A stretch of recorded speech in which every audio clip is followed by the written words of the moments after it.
famous Mexican chef once taught me, if you soften one tortilla in melted cheese and let it melt right into it, then cover it with another tortilla and cut to the middle. While that softens, finely chop one onion, remove the seeds from a green bell pepper, and cut it into small cubes.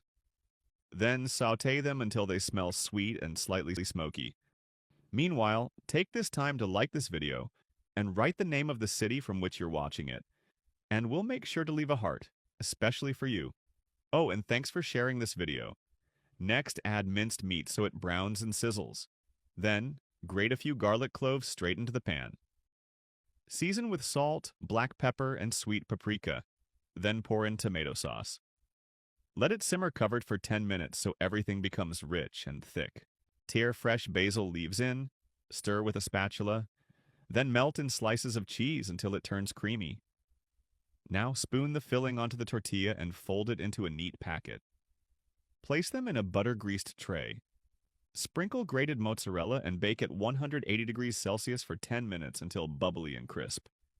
And since then, I never make tortillas any other way.